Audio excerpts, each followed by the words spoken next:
आनंद धाम की ओर धर्म प्रसंग में महापुरुष स्वामी शिवानंद जी महाराज। अध्याय 55। बेलूर मठ, बृहस्पतिवार 15 अगस्त 1929।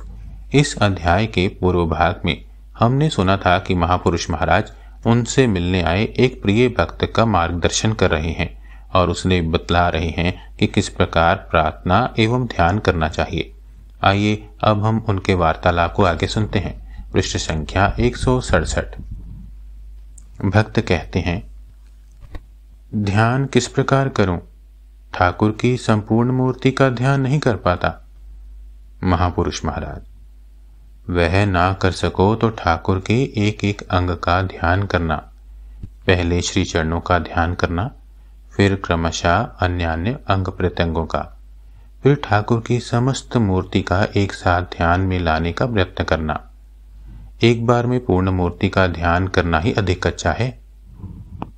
भक्त, मां की मूर्ति का ध्यान नहीं कर पाता। एक प्रकार का कुछ भय सा मालूम होता है। ठाकुर का ध्यान तो फिर भी कुछ ना कुछ हो जाता है। महापुरुष महाराज, सो तो ठीक ही है।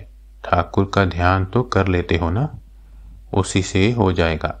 माता जी का ध्यान अलग ना कर सकने पर भी कोई दोष नहीं, क्योंकि सब कुछ ठाकुर के अंदर ही विद्यमान है। माता जी भी हैं। ठाकुर समस्त देवी देवताओं की भावघन मूर्ति हैं। अब तक जितने देवी देवता हुए हैं तथा भविष्य में और भी जितने होंगे, वे समस्त ठाकुर के भीतर विद्यमान हैं।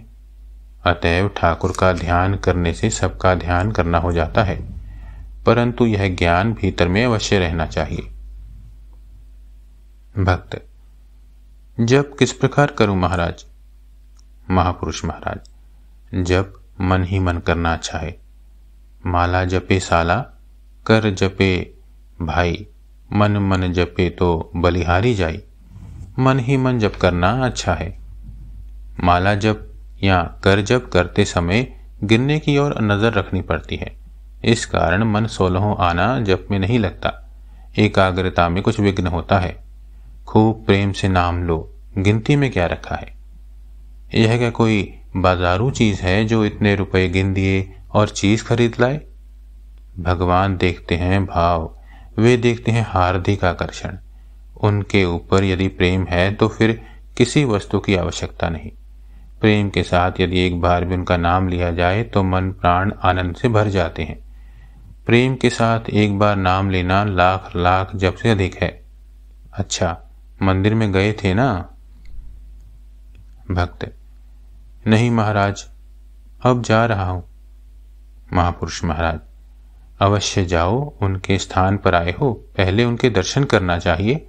जाओ, मंदिर में जाओ, वहां बैठकर थोड़ा जप करो, आनंद मिलेगा। हमारे ठाकुर बड़े जीवंत ठाकुर हैं। यहाँ उनका विशेष प्रकाश है। अवश्य ही वे सर्वत्र हैं, फिर भी यहाँ पर एवं उनके भक्तों में उनका विशेष प्रकाश है। और देखो, थोड़ा प्रसाद लेना न भूलना। ओम श्री राम कृष्णार्पणमस्तु।